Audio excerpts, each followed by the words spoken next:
Simplifier une fraction. Simplifier une fraction, c'est l'écrire avec des nombres plus petits. Et une fois qu'on a fini de simplifier, la fraction devient irréductible. Donc là, rendre ces fractions irréductibles, il va falloir les écrire avec des nombres les plus petits possibles, tout en gardant quand même la même valeur, l'égalité.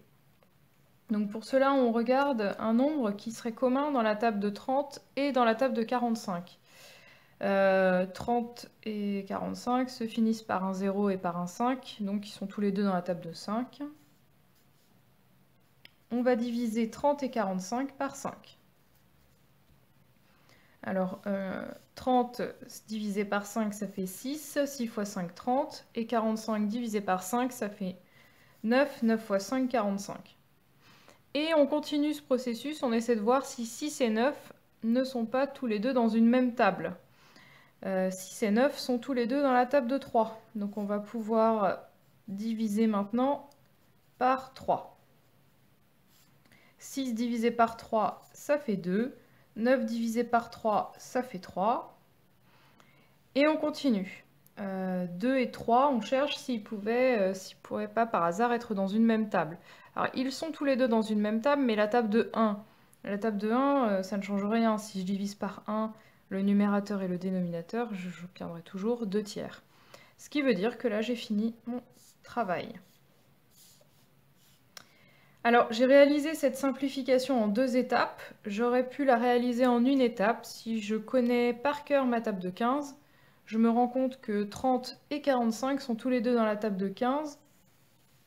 30, c'est 15 fois 2, donc on divise par 15, et 30 divisé par 15, ça fait 2. Et 45 divisé par 15, ça fait 3. Si bien que là, cette simplification, je l'ai fait en 2 étapes, pardon, on aurait pu la faire en une étape en divisant directement par 15. 64 48e. Alors bah pareil, hein, je vais chercher 64 et 48, dans quelle table ils sont en commun.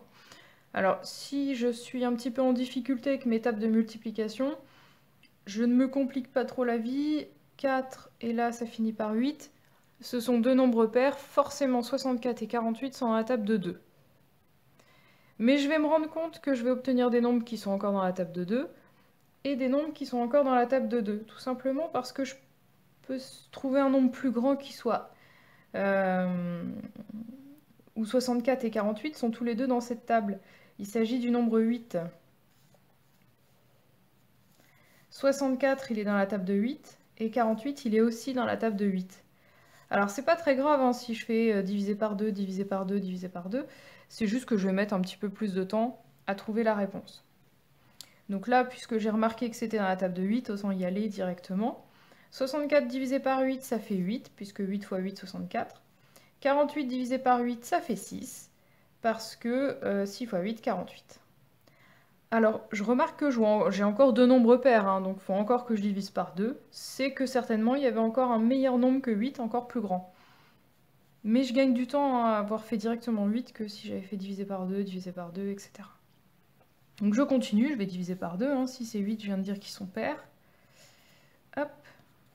8 divisé par 2, j'obtiens 4. 6 divisé par 2, j'obtiens 3. Et là, 4 et 3 apparaissent tous les deux en commun dans la table de 1. Ils n'ont pas d'autres tables en commun, donc on a fini.